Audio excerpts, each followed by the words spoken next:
Hasta luego. Ahora quiero presentar, bueno, a los que están acá ya lo conocen, es un miembro ilustre de MLS Córdoba. Gabriel Battioni es cordobés. Por favor, Gabriel, adelante. Permiso.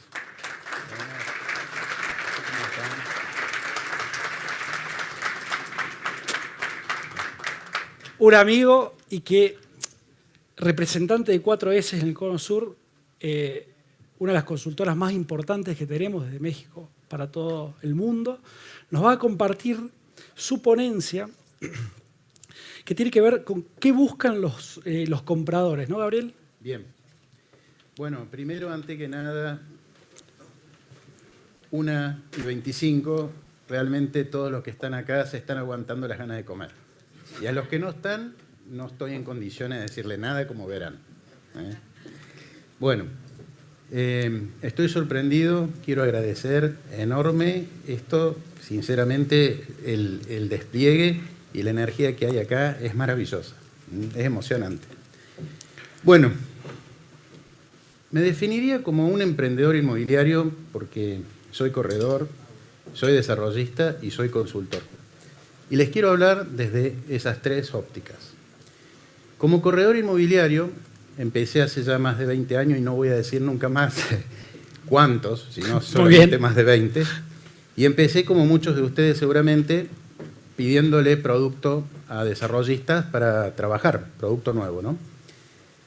Como soy curioso y apasionado por el rubro, fui escalando y capacitándome en distintas áreas para poder entender básicamente qué es un producto, qué es un proyecto inmobiliario, cómo funciona, cómo se piensa, cómo se conceptualiza. Y entendiendo esto, se hace mucho más fácil ubicarnos a nosotros, en nuestro rol de corredor inmobiliario, dentro de la cadena de valor. Entonces, lo que voy a compartir ahora con ustedes, en estos minutos que gentilmente me han dado, es un poco eso, ¿no? La visión como un corredor, como un desarrollador y como un consultor de qué es un proyecto inmobiliario, cómo se debe abordar y cuál es nuestro rol. Finalmente, por consecuencia, ¿qué busca quien viene a comprar? Un proyecto inmobiliario es una conjunción de tres grandes dimensiones. Por un lado, imagínense lo que es la estructuración. Por otro lado, lo que es el concepto. Cuando hablamos de concepto, hablamos netamente del producto, ¿sí? Y finalmente, un timing. Cuando estas tres dimensiones, estructuración, concepto y timing, se alinean, justamente tenemos un proyecto inmobiliario exitoso. Vamos a definir también qué es un proyecto inmobiliario exitoso, porque en Panamá el otro día en un congreso llegamos a una conclusión producto de lo que estamos viviendo hoy. La crisis, que para nosotros es más o menos normal, de inflación, en otros lugares del mundo es una catástrofe y lo viven de una manera muy diferente a nosotros. Entonces, en ese momento nos surgió una duda. ¿Un proyecto inmobiliario exitoso sigue siendo el que vende mucho rápido? Habiendo inflación, claramente no. Entonces, definimos a un proyecto inmobiliario exitoso como aquel que tiene la capacidad, la posibilidad de vender de acuerdo a la proyección que se hizo basada en la corrida financiera del proyecto. ¿Bien? Entonces, ¿cómo hacemos que un proyecto inmobiliario sea exitoso? Lo primero y más importante es empezar por un estudio de mercado. ¿Y por qué tenemos que hacer un estudio de mercado? Hablando como desarrollador y hablando como corredor, ¿por qué tengo que ver si el proyecto al que estoy representando, vendiendo, poniéndole la cara, está en condiciones de que yo arriesgue mi nombre? Por responsabilidad. El estudio de mercado es una responsabilidad. Como todos sabemos, la mayoría de los emprendimientos, y más en lugares como el nuestro, donde verdaderamente no hay crédito hipotecario, se financian a través de la preventa. Esa preventa significa que un montón de gente que confía en nosotros nos da la guita para que los desarrollistas lleven adelante el proyecto. Entonces, ¿se imaginan si ustedes fueran desarrollistas o si conocen a un desarrollista ¿Llevar adelante un proyecto sin hacer un estudio de mercado? Bueno, nunca van a pensar, pero es así. Algunas de las torres que nosotros vemos tienen hecho un estudio de suelo, porque eso ya está claramente, no podría llevarse adelante porque les corre riesgo de caerse, pero no tienen hecho un estudio de mercado. Y en muchos lugares, incluido Córdoba, donde el desarrollista viene trabajando durante años, hace los proyectos así. ¿Bien? Entonces es importante recalcar que un estudio de mercado es una cuestión de responsabilidad. Si están ante un desarrollista, pregúntenle si lo tiene. Si lo tiene, pídanselo, véanlo, traten de interpretarlo.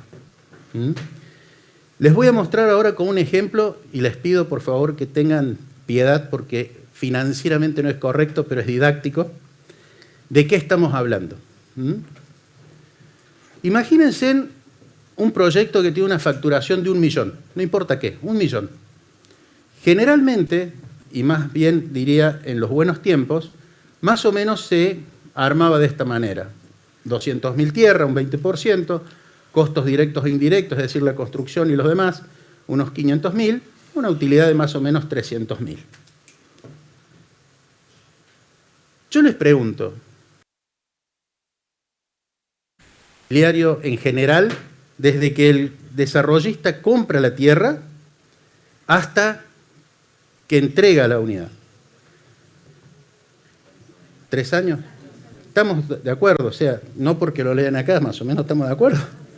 No, ahora no sabemos. Vamos a decir 3 años para... Bueno, más o menos sí, porque 1 año demoramos entre que compra la tierra, genera el proyecto, aprueba, depende en algunos lugares un poquito más, ¿sí? Y 2 años más o menos lleva adelante la construcción. Entonces, ¿qué pasa?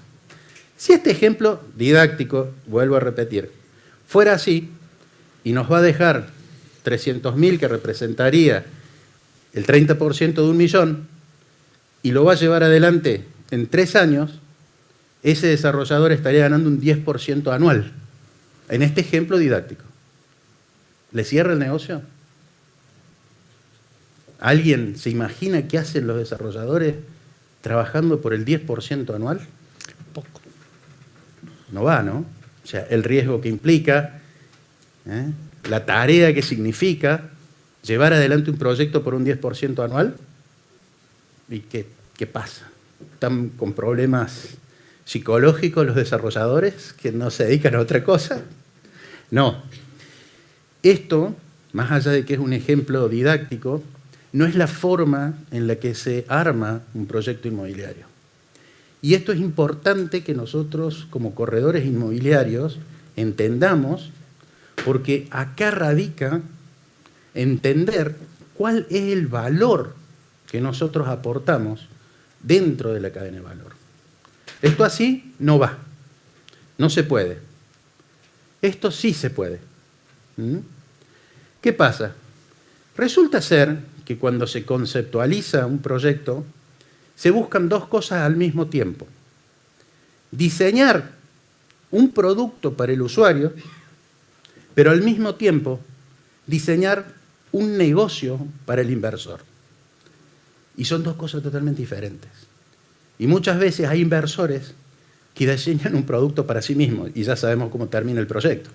Entonces, nosotros, si somos consultores o si estamos en vías de asesorar a un desarrollador, le tenemos que poner muy en claro que una cosa es diseñar un producto que es para el usuario y otra cosa es diseñar un negocio que es para el inversor. Eso hace que nosotros, como corredores inmobiliarios, podamos llevar adelante preventa. ¿Y ahora qué pasa en este ejemplo? Si estos 500 más 200 que representaban los costos de tierras directas o directos e indirectos, representan el costo total de ese proyecto, pero yo lo fondeo de esta manera, 400 con preventa, gracias a los colegas y amigos que están acá, muchos de ustedes, si lo fondeo con preventa y como desarrollador solo pongo 300, ¿qué termina pasando? En realidad, yo puse 300 sobre 1 millón. Y si la utilidad es de 300, 300 sobre 300, ¿cuánto es? El 100%. Ok. Dividido 3. 33. 33. ¿Se dan cuenta que no tienen problemas psicológicos? Esta es la forma didáctica de explicar cómo verdaderamente se lleva adelante un proyecto inmobiliario. Entonces, ¿qué pasa? ¿Dónde está el secreto? En la preventa, en el financiamiento. En Argentina no tenemos otra fuente. En otros lugares hay múltiples fuentes de financiamiento. Acá es la preventa. Y que de hecho, cada vez que se elige una fuente de financiamiento, se verifica su costo. ¿Y saben qué? El costo de preventa es muy bajo. Porque el cliente, como no va por tasa, prácticamente les diría que es más bajo que un banco, obviamente. Bueno, en Argentina ni hablar, no existe. Entonces, el secreto está en la magia del apalancamiento. Y nosotros, como corredores inmobiliarios, somos los magos. Somos los que hacemos que un proyecto que está en un render genere la preventa necesaria para poder fondear y que el negocio deje de ser un negocio del 10%, en el ejemplo, y pase a ser un negocio del 33% anual. ¿Ok? Bien. Ahora, muy bien. ¿Qué necesitamos nosotros como corredores inmobiliarios para que verdaderamente tenga absorción el proyecto? Más ahora, y les cuento esto, lo vamos a ver, todavía no se está viendo en países limítrofes, en Paraguay un poquito. Yo trabajo Argentina, Uruguay, Paraguay, pero tenemos información de 18 países distintos porque la consultora estamos hace 16 años en 18 países y tenemos 5.000 proyectos intervenidos. Entonces, les diría que todavía no lo han visto, está empezando a pasar en Paraguay, la inflación ha sido siempre un 6, un 4%, se dan con que ahora la inflación del súper sigue siendo un 8%, pero el hierro, el hormigón, subió un 30%. ¿Bien? Entonces, ahora vamos a empezar a ver cómo funciona verdaderamente la magia del apalancamiento, ¿no? Entonces, ¿cómo hacemos para que el proyecto verdaderamente tenga la absorción que necesitamos? Empezamos a entender que necesitamos un estudio de mercado. El estudio de mercado nos va a dar el input necesario para poder conceptualizar. Les dije al principio que un negocio inmobiliario exitoso era la suma de ¿qué? Concepto, estructuración y timing. Un mejor concepto, el mejor de todos los conceptos, estructurado perfectamente, con un timing inadecuado, es una catástrofe. ¿Qué pasa en Argentina con el timing? No. ¿Qué pasa si se mueve el timing? Si se mueve el timing, y yo soy el desarrollador, yo soy quien dirige el barco, tengo que mover el concepto y la estructuración, hasta volverlo a encontrar. Se mueve el timing, me muevo concepto y estructuración hasta volverlo a encontrar. Entonces, el desafío del estudio de mercado no es simplemente relevar qué está pasando en el mercado, es mucho más que eso. Y generalmente, cuando nos llegan a nosotros a pedir un estudio de mercado, los clientes vienen de estas dos maneras. Desde el terreno o desde la demanda. ¿Quiénes conocen proyectos, por lo menos en Córdoba, que hayan arrancado desde la demanda? El 90% del terreno de la abuela, el terreno del amigo o el terreno que pude comprar. ¿No es cierto? Bueno, entonces cuando el estudio de mercado arranca desde el terreno, ya nos ponen una condicionante. Ya nos ponen vallas y nos dicen de acá no te muevas. Decime acá qué puedo hacer. Tal cual. ¿Bien? ¿Y está bueno eso? Ok. Eso es lo que pasa en el 99% de las veces. Ahora, si yo soy desarrollador y realmente lo que quiero es el producto más exitoso del mercado, voy a arrancar desde la demanda. Voy a ir a ver al consultor y le voy a decir, ¿qué se vende hoy? ¿En qué precio? ¿En qué lugar? Esto es lo que hay que hacer en esta zona, en este precio. Y vamos a buscar el terreno. ¿Bien? Bueno, esto es muy pocas veces pasa. Pero esas son las formas de hacer los estudios. ¿Cómo es un estudio de mercado? Un estudio de mercado está básicamente estructurado en estas tres partes. Y fíjense que yo trato de explicarlo basándome en los tiempos. Oferta, que es lo que nosotros hacemos cuando hacemos una tasación. ¿Sí? Relevamos la oferta. ¿Sí? ¿Estamos de acuerdo? ¿Qué pasa con la oferta? Si nosotros podemos relevar, andamos con el auto, cartelito, hola, ¿cómo andás? Bueno, ahora sé que ya han cambiado nuestros códigos y decimos, hola, soy corredor inmobiliario. Pero antes no era así. Antes, hola, ¿cómo andás? Mirá, vi un cartel, ¿no es cierto? Relevamos la oferta. ¿Qué pasa cuando yo relevo la oferta? ¿Qué estoy viendo? Estoy viendo un producto Que no se vende. del pasado. Claro, lo que no se vende. ¿Bien? ¿Por qué es del pasado? Dijimos que demoramos 3 años en tener el producto. Si yo veo el cartel, ¿cuánto tiempo pasó desde que compraron el terreno? 1 año mínimo. Estamos hablando de que compramos el terreno, hicimos el proyecto, salimos, pusimos el cartel, 1 año. Si está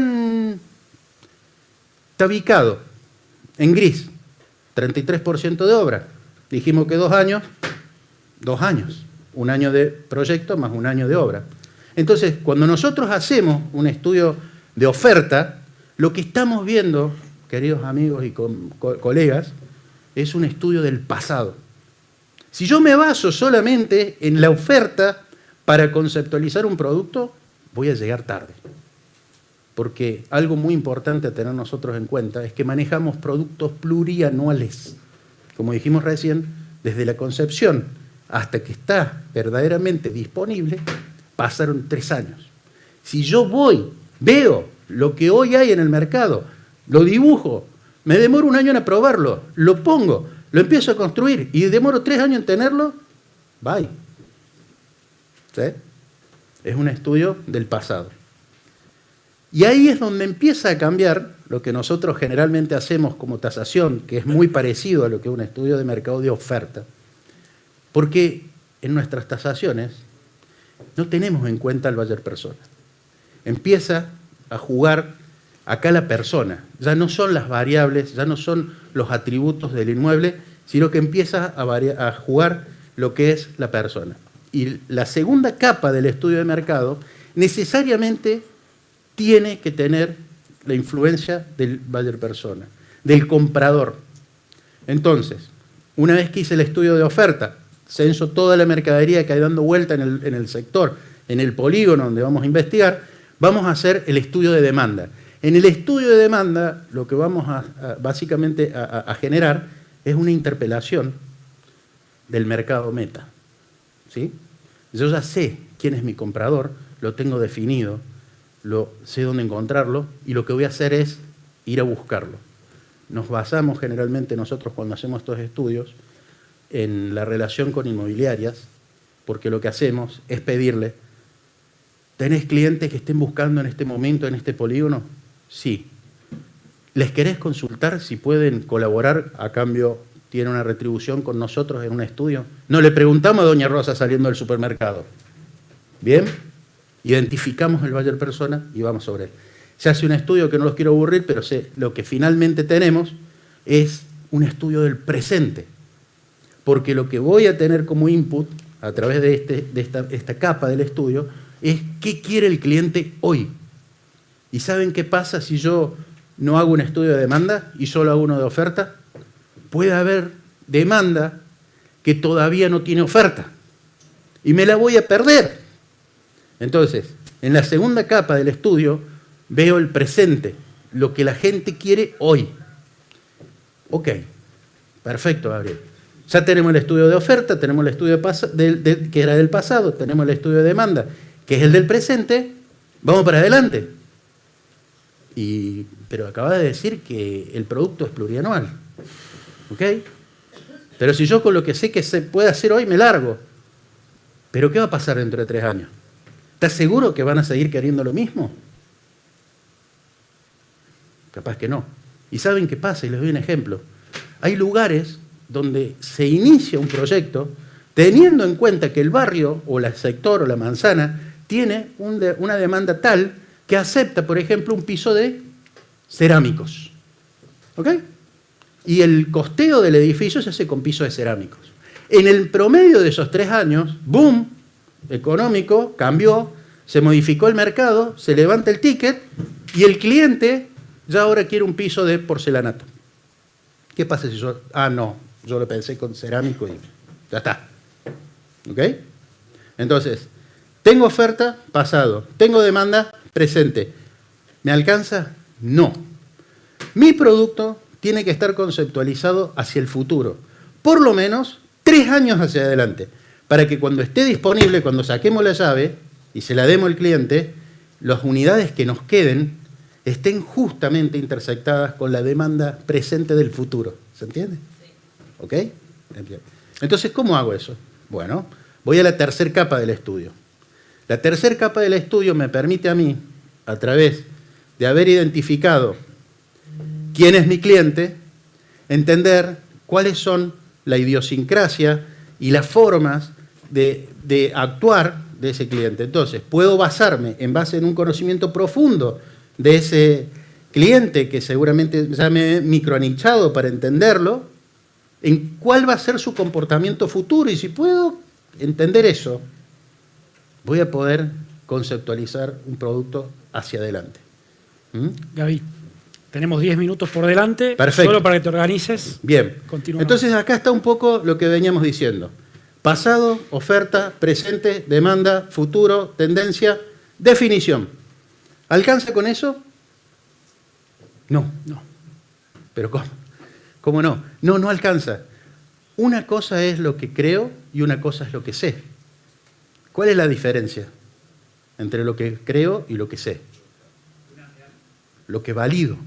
¿Sí? Yo no sé si ahí es profundo o no, y no veo el fondo, meto un palito. ¿Sí? O sea, la diferencia entre lo que creo y lo que sé es la validación. Sorpresa. Si es que alguien llega hasta acá, como desarrollador, ahí, señal de la cruz, 10 palos. Dios quiere que funcione. Y hace unos días hablábamos con un cliente de Misiones, y no duermo de noche hace 2 años que estoy... Bueno, claro, Dios quiere que funcione. Entonces, cuando llegamos ahí, nos falta validar. Por eso, voy a adelantarme y lo voy a decir rápido, pero nosotros generamos un prototipo. Un prototipo. En toda la industria de cualquier cosa que ustedes vean, antes de que un producto salga al mercado, se hace un prototipo. Nosotros manejamos millones de dólares en un proyecto y nos hacemos la señal de la cruz. ¿Ok? Bueno, se puede hacer un prototipo. Para no ir muy profundo, les anticipo que son prototipos digitales, que nos permiten hacer lanzamientos en redes, de modo que podemos interpretar a través de la interacción entre el público, el buyer persona, porque lo calificamos, de cómo funciona ese prototipo. Lo podemos evaluar y lo podemos corregir. ¿Y qué estamos haciendo? Estamos evaluando y corrigiendo sobre un prototipo y no sobre el proyecto. No es esto de que, Altos de la Ribera no tracciona como nombre, cambiale. Pero ya vendimos 20, ¿no? No. Entonces, no se puede hacer prototipo sobre el proyecto. Se hace prototipo perfectamente para evitar eso. Cuando sale, está validado el concepto. Y entonces ahí recién tenemos un producto que verdaderamente va a tener posibilidades en el mercado. Como decíamos recién, la diferencia entre lo que creo y lo que sé, lo que valido. Más o menos empieza así, definimos un territorio, las características las identificamos, vamos haciendo un estudio. Esto es, para que tengan así por encima, un estudio de oferta, es una filmina, generalmente son alrededor de 600, un estudio, como acabo de decirles, son 600 páginas, y esto es un estudio de oferta. Nosotros hacemos esto como corredores cuando relevamos un cuadrante para saber una tasación. Pero ¿qué pasa? Para poder hacer un estudio, fíjense, estamos hablando de 1.700 unidades relevadas. Solamente se puede hacer con Big Data. Nosotros trabajamos para levantar oferta con Big Data. No hay otra manera, con el Gloria y la Big, de levantar 1.700, ¿verdad? Entonces, aproximadamente es esto y nos arroja información de esta forma. Entonces, por ejemplo, ¿ustedes harían 100 metros cuadrados en torno a los $180.000? Acá está claro, ¿no? Los metros cuadrados, los valores. Cada puntito representa un barrio. Esto es Paraguay. Muestro Paraguay porque no puedo mostrar por una cuestión de confidencialidad algo de donde estoy hablando. Entonces, fíjense, cada puntito es un barrio. Fíjense ese sprite de puntitos ¿Cómo me marca con claridad dónde puedo o dónde no puedo? ¿A dónde me quiero posicionar? meter? Exactamente. ¿A dónde me quiero? ¿Con quién quiero competir? ¿Te metés en 75 metros en $95.000? Una locura. Ni hablar. Bueno, si yo no hago esto, hay productos, porque ¿qué pasa? Todos dicen, che, mirá la cantidad de productos que hay en 75 metros en $90.000. Dale con ese. Vos dale con ese. Y después nos llaman. Y dicen, che, ¿qué pasa que no venden nada? No vendemos nada porque no hay demanda, está saturado. ¿Sí? Entonces, bueno, es básicamente así. Esto es un estudio de demanda. Entonces, en un estudio de demanda, lo que nosotros vamos a entender es la edad de nuestros clientes, si son locales o foráneos. Bueno, se hace una serie de preguntas que nos termina dando como input la información necesaria para, como dijimos recién, saber qué quieren hoy los clientes. Entonces, cuando ya entendimos esto y sabemos qué quieren hoy los clientes, empezamos básicamente a definirlo. Nivel socioeconómico, etapa de vida, generación del cliente. Cuando identifico esto, lo tengo, como diríamos en Córdoba, calado. Sé con quién trabajo, sé cómo se va a comportar y entonces me puedo adelantar. Puedo empezar a definir, este es mi cliente, es innovador, tiene estas características. ¿Y para qué lo hacemos? Como dije al principio, para poder definir el producto que necesita. El producto nosotros lo dividimos en 3, y esto está bueno, y se los digo como corredor. A veces empezamos a explicar un producto y decimos, bueno, mirá, tiene un dormitorio y tiene pileta en la azotea. Pará, explícamelo de nuevo. El producto nuclear, todo lo que está paredes adentro. Producto ampliado, lo que está dentro de nuestro terreno y fuera de nuestro departamento, en este caso. Y metaproductos son todas aquellas sensaciones que el producto nos genera. Cuando nosotros logramos un producto exitoso en cada una de estas dimensiones, tenemos un producto ganador. Entonces, en esta instancia, finalmente, cuando ya tenemos toda esa información, ¿qué hacemos? Nos ponemos el saco del cliente. ¿Cómo hace un arquitecto para definir un producto arquitectónico? Se sienta con el cliente, le invita una coca, un whisky, un café y le empieza a preguntar. Ahora, ¿qué pasa cuando no está el cliente? ¿El arquitecto qué hace? Lo que cree. ¿Con quién valida? ¿Con quién valida? Entonces nosotros, si somos quienes hemos hecho esto, nos ponemos el saco del cliente, le decimos al arquitecto, mira, quiero una casa que tenga así. Bueno, eso es lo que hacemos una vez que tenemos la información, para eso sirve el estudio de mercado, y que el arquitecto no haga lo que le parece, sino lo que el mercado quiere. Porque puede ser muy lindo el proyecto, pero no es lo que la gente quiere consumir. Dijimos al principio, diseñamos un producto para el cliente y un negocio para el inversor. Entonces, ¿qué hacemos en esta instancia? Lo inspiramos al arquitecto. ¿Y qué terminamos dándole? Una definición. Este es tu psicográfico, este es el tipo de cliente, ese es el tipo de porcentaje que tiene que tener tu proyecto. 70% destinado a este tipo de cliente, 30% destinado a este tipo de cliente. Empecemos a trabajar. ¿La cocina integrada o no? Y depende. 70% de una forma, 30% de otra. Inspiramos al cliente. Entonces, Gaby, 2 minutitos. Perfecto. Me apuré un rato y llegamos. No, viste, perfecto. Entonces, para cerrar, no podemos comercializar un proyecto en Pozo que no nos muestre un estudio de mercado. Cuando nos muestre el estudio de mercado vamos a ver una partitura más o menos, ¿sí? Entonces el desarrollador con esa partitura toca música, es decir, interpreta el estudio y genera un proyecto.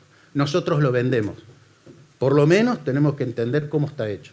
Por lo menos tenemos que verificar que tiene un estudio de mercado y que lo que él dice está validado. ¿Preguntas? ¿Alguna ¿Si nos pregunta? queda tiempo? ¿O los tengo todos asustados? Y yo creo que están con hambre, me parece, Gabriel. También. ¿Sí, no? Un aplauso para Gabriel. Gracias. Gracias, querido. Bueno, ahora, siguiendo un poquito con la programación, nosotros, en los que estamos en vivo, no aquellas personas que nos están siguiendo desde streaming, nos vamos a ir a almorzar. Yo me voy a sacar esto y nos vamos a ir a almorzar.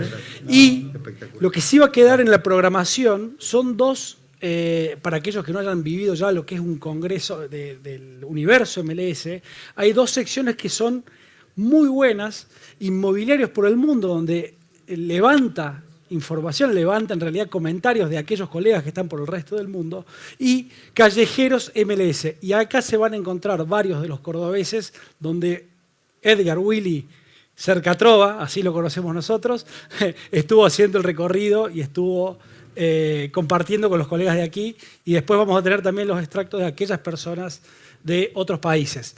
Nosotros vamos levantándonos, vamos yendo a almorzar y vamos a seguir con esta programación.